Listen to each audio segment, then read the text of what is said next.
job, upskilled himself, got access to affordable home loan financing. But how can it be so simple? So let's quickly go through, in the next minute or two, a quick view of what happened on the back end of that, right? So you had a builder, Arak Builders, they decided that they had a property Vedanta residency that they wanted to make available. So using approved project financing, which was basically a way to do diligence on both the entity that's constructing the project, the land and all of that, along with diligence of the borrower, you brought both of these together. And this is important, especially as India starts to develop its securities market, where today, it's quite primitive because you don't have verifiable data. And so people send manual agents, human beings, to verify does such a parcel even exist or not. So I'll show you a quick overview of what happened on the back end, and then you'll hear from Nandan on the rest of what we're doing. So Arak Builders on their dashboard basically has the ability to seamlessly tokenize the property that they're constructing. Once they've tokenized that property, they can request third-party auditors, attesters, to actually verify all the provenance behind that and submit those proofs. And that's very critical for lenders. Oftentimes today, construction contractors and companies have to go and form bilateral relationship with lenders. This inverts the entire equation. So he got the attestations. He now decides to send it to a set of lenders in real time for them to review, underwrite, and approve the entire project. And then on the back end of that, because the underlying asset was tokenized, and I'm getting a bit technical here for any of you that are interested in more financial aspects of this, you had the ability to create a verifiable security.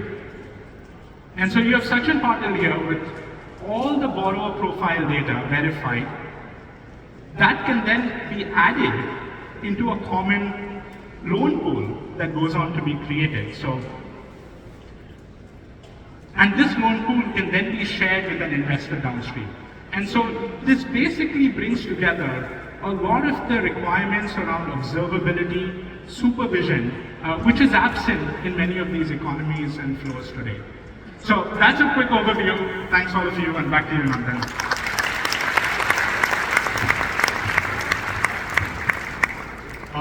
So we know that global momentum is building. In the US, for example, they have the Genius Act, with which they're trying to create a framework, a regulation that has been passed by Congress on stable coins. Around the world, in Singapore, in EU, there are all kinds of regulations coming. In some countries, there are specialized regulators, like in UAE, to deal with new technologies.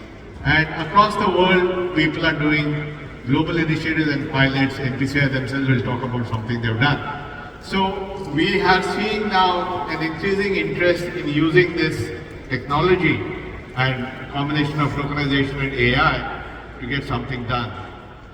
But Finternet is a way of doing this strategically, holistically, in a structured way for all kinds of assets, high performance, at the same time within a regulatory envelope. And this comes from our learnings of the last several years on how to build at scale, how to build reliably, how to work with regulators, and so on. And this is now growing as a global phenomenon, and you'll see many, many things happening globally. So 2023 was when we started the journey. This is an early picture of the people, myself, Pramod, Siddharth, and Augustine, who at that time was the chairman of BIS, when the idea was launched.